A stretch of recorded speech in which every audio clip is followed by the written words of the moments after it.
오려나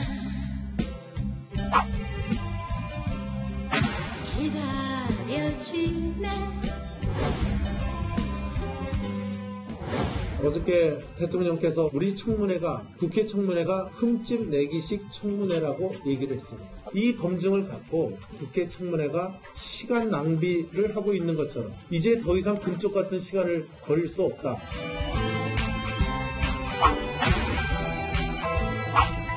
정의를 선포합니다. 후보자 입장에서는 안타깝죠. 회의가 속개되기를 각수고대하고 있겠습니다.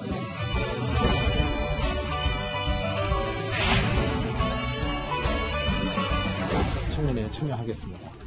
참석하지만 3명의 후보자에 대해서도 보다 강도 높은 청문회가 이루어지도록 저희들이 독려하고 또 청문위원들도 그렇게 임할 것으로 생각이 됩니다.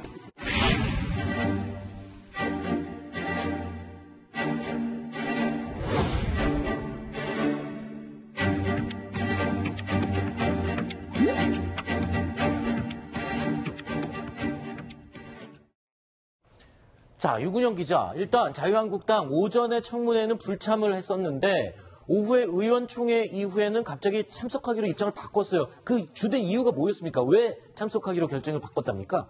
예, 먼저 정확하게 얘기하면 보이콧을 한 건 아니고요. 네. 향후 인사청문회에 어떻게 대응할지 논의하기 위해서 의원총회를 열었고 거기에 대해서 이제 청문회 일정을 양해해서 오전 일정을 이제 연기한 것이죠. 네. 이 정도의 연기는 국회 일정상 자주 있는 일입니다. 네. 또 결국에는 새 후보자에 대한 청문회에 자유한국당이 다 복귀를 했는데 그건 지금 자유한국당에 하나의 구심점이 없다는 얘기거든요. 네. 장외 투쟁을 하려면 옛날에 천막 당사 투쟁을 할 때 박근혜와 같은 상징성이 있는 인물이 있어야 되는데 네. 지금 정우택 대표 정도 수준으로는 좀 구심점이 약하다는 거죠. 네. 그래서 장외로 나가기보다는 청문회 안에 들어와서 언론이 다 지켜보는 가운데 문재인 정부의 코드 인사, 보훈 인사에 문제점을 제기하는 게 조금 더 효과적이라고 판단한 것 같습니다. 그렇군요. 자, 작정을 하고 들어와서일까요? 자유한국당 의원들 도종환 후보를 향해서요 아주 맹공격을 퍼부었습니다. 영상이 준비되어 있습니다. 함께 보시죠.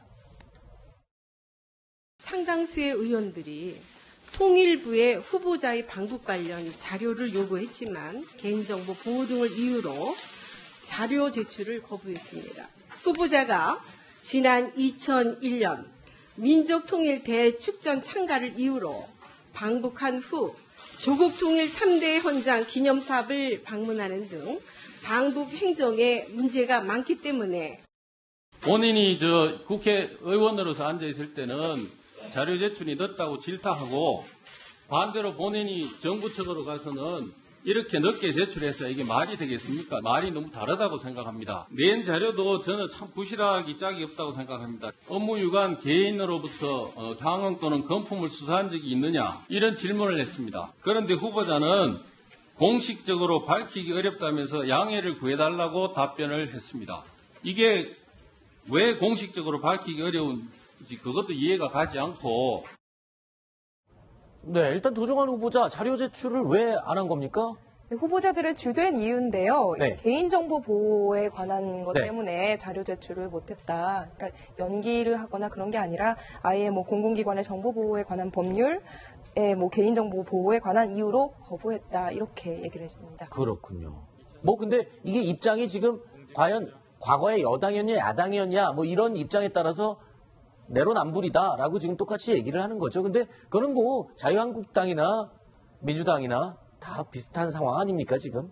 똑같습니다. 똑같고 그것이 이제 정권이 바뀜에 따라서 그 선공에 네. 누가 공격을 하고 누가 방어를 하느냐 그 차이만 있을 뿐이고요.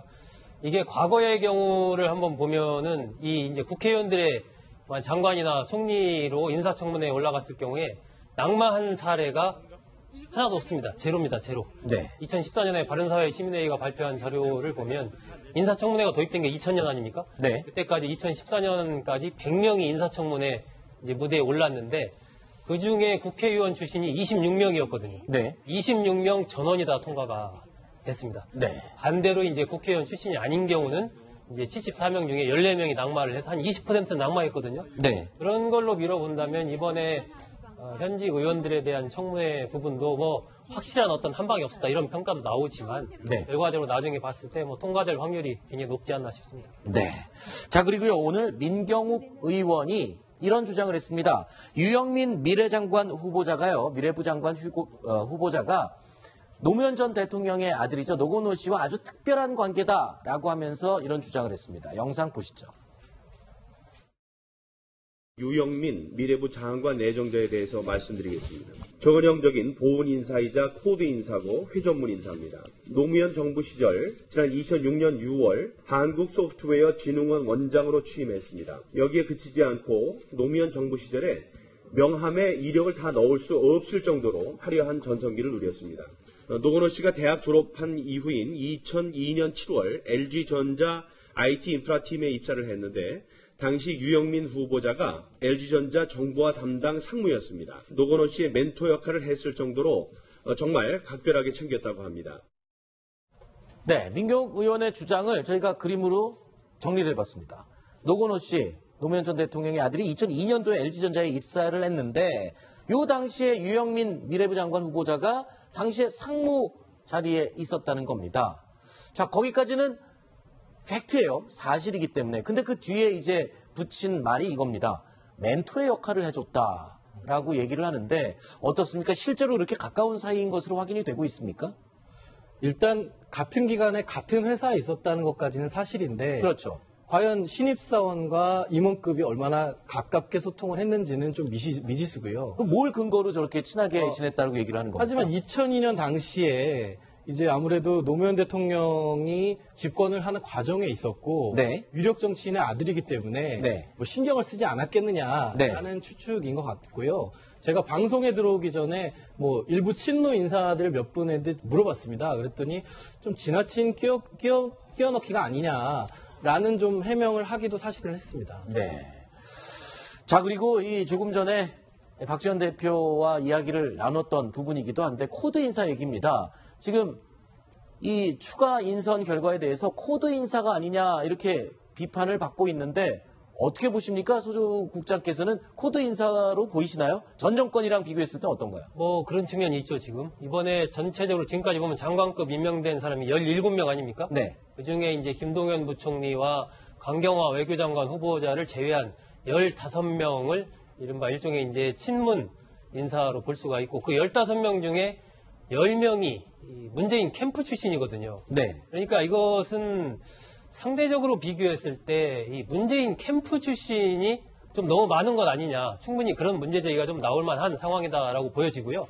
이것은 그러니까 당에서도 당의 인사를 쓰는 것과 또 캠프 인사를 쓰는 거랑 또 다릅니다. 네. 그러니까 문재인 대통령이 그동안에 이른바 탕평 인사, 하나된 대한민국을 지향한다. 이렇게 여러 차례 이제 강조를 했기 때문에 네. 인사에서 조금 어떤 탕평의 흐름들이 많이 나오지 않겠는가라는 그런 기대와 전망이 나왔던 것에 견뎌본다면 현재까지 나온 그림을 봤을 때는 캠프 출신 인사들이 너무 많다 이거죠. 네. 이런 부분과 관련해서는 일종의 좀 코드 인사 아니냐 이런 비판이 나름대로 일리가 있다라고 보여집니다. 그렇기 때문에 앞으로 인사를 할 때는 조금 더 좀 인사의 범위를 넓혀서 이른바 그 캠프 출신이 아닌 인사들도 쓰고 나아가서 좀 다른 정당 인사들까지도 쓸 수 있는 뭐 그런 것들이 좀 실제화돼야 네. 문 대통령이 강조한 그런 탕평의 실제 인사가 구현될 수 있지 않나 그런 네. 생각이 듭니다.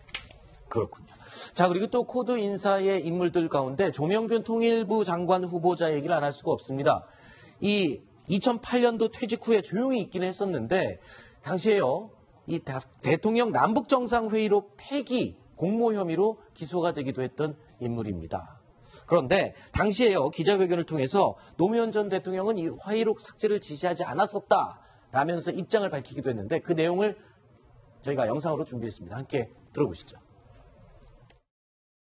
제가 대통령님으로부터 그 이지원에서 그 회의록을 삭제해라 하는, 그러니까 뭐 초안이든 시동문이든 다 이렇게 삭제하라는 그런 구체적인 지시를 받은 기억이 없습니다. 그리고 국가기록원에 뭐 이관하지 말고 어떻게 해라라는 그런 지시를 받은 기억도 전혀 없고요. 네.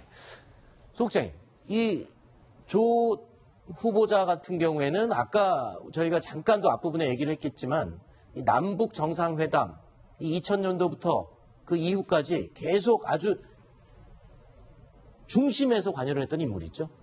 지금 보면 이제 서훈 국정원장 후보자도 마찬가지고요. 네. 조명근 후보자도 마찬가지고 그 천혜성 비서관도 마찬가지고 그 당시에 이제 남북 대화 과정에서 중심적인 역할을 했던 그런 인물들이 다시 많이 등용이 됐거든요. 네. 이 부분은 이제 문 대통령으로서는 지금 이 어떻게든 남북 대화 채널을 좀 복원을 해야 된다. 그것이 이제 큰 틀에서 봤을 때 미국과의 관계나 중국과의 관계에서 나름대로 지렛대 역할을 가지고 우리가 뭔가 좀 이니셔티브를 가지고 이 남북 관계를 풀어갈 수 있다는 그런 판단 하에서 그런 인물들을 다시 좀 등용한 것이 아닌가 네. 그렇게 좀 보여지고요. 현재 남북 관계는 굉장히 경색된 상황이지만은 문 대통령으로서나마 좀 긴 안목에서 저 인물들을 통해서 남북 채널을 마크에서 다시 이렇게 복원하는 그런 작업을 서서히 좀 시작할 것으로 예상이 됩니다. 네.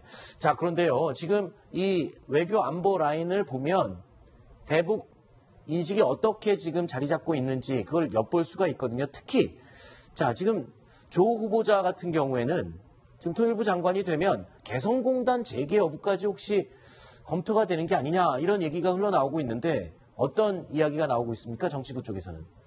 아마도 조 후보자 한 명이 통일부 장관이 된다고 해서 개성공단 재개 카드가 바로 나오지는 않을 것입니다. 네. 왜냐하면 문재인 대통령도 제재와 압박 속에서 그 대화를 해야 된다고 강조하고는 있지만 취임 후 벌써 수차례 북한이 미사일을 쏘는 등 굉장히 안 좋은 상황이거든요. 그래서 북한이 실질적으로 변화의 모습을 보여줘야지만 어떤 대화의 카드, 그다음 금강산 재개, 개성공단 재개 이런 카드들이 나올 환경이 좀 조성된다고 보여지고요. 네. 조금이라도 그런 모멘텀이 생기면 바로 나올 수 있는 카드라고는 보여집니다. 네. 자, 이런 가운데 문재인 대통령이요 오늘 전국 시도지사 간담회를 가졌습니다. 과거의 경쟁자들이 또 이런 자리에 한데 모여서 즐거운 시간을 보냈네요. 영상 보시겠습니다.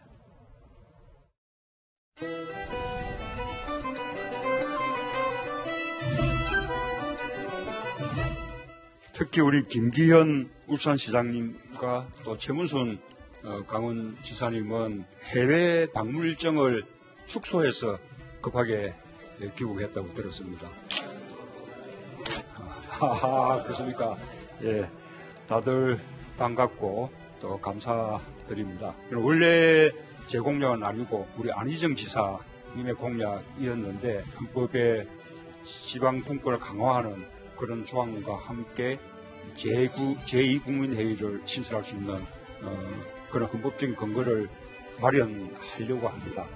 엊그제까지 한솥밥 먹었던 사람이 직장이 조금 바뀌었습니다. 그런데 직장은 바뀌었어도 일의 내용은 별로 안 바꾸려고 그럽니다. 대통령을 모시고 건배하는 분이.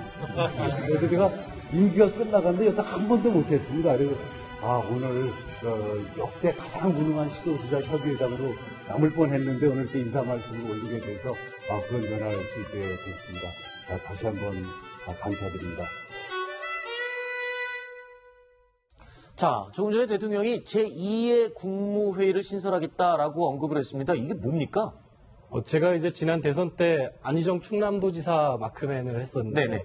이게 안희정 지사의 어떤 트레이드 공약이었습니다. 왜냐하면 안 지사가 충남에 기반을 두고 있고 결국에는 수도권 과밀화가 해결이 안 되면 어떠한 정책도 무용지물이라는 생각을 갖고 있었거든요. 네. 그래서 현 국무회의는 청와대 참모진과 어떤 장관, 국무총리 이런 내각 중심으로 이루어져 있는데 17개 시도지사와 그 대통령이 중앙정부와 지방정부가 함께 의논하는 그런 형태의 국무회의가 다시 필요하다라는 문제의식에서 나온 거고요. 이게 아무래도 그 헌법 개정사항이라고 합니다. 그래서 그 내년 지방선거 때 개헌 투표를 할 예정으로 돼 있는데 그 전까지는 오늘처럼 이렇게 시도지사 간담회 형식으로 좀 정례화하는 방안이 추진되고 있다고 합니다. 네, 알겠습니다. 자, 7가지 소식 살펴봤고요. 이제 8번째 소식이 준비가 되어 있습니다. 저희가 꼽은 8위 소식입니다. 확인해 보시죠.